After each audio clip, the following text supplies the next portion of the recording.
امیر معاویہ رضی اللہ تعالیٰ عنہ جب خلافت پر بیٹھے تو انہوں نے اما عائشہ سے کوئی خط لکھا کہ آپ جی کوئی نصیحت فرمائیں، کوئی مختصر سی نصیحت فرمائیں. تو اما عائشہ نے فرمایا کہ میں نے رسول اللہ صلی اللہ علیہ وسلم سے سنا ہے کہ جب آپ کے سامنے ایسی سچویشن آ جائے کہ آپ کو اللہ کو راضی کرنا ہے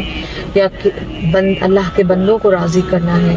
تو آپ اللہ کو راضی کرنے میں لگ جائیں اور اللہ کے بندوں کی ناراضگی کی پرواہ نہ کریں. کیونکہ اگر آپ نے اللہ کے بندوں کو راضی کر لیا اور اللہ کو ناراض کر دیا تو کچھ دنوں کے لیے اللہ کے بندے راضی ہو جائیں گے آپ سے، لیکن اس کے بعد اللہ سبحانہ و تعالیٰ ان کے دل میں آپ کے لیے اتنی نفرت ڈال دیں گے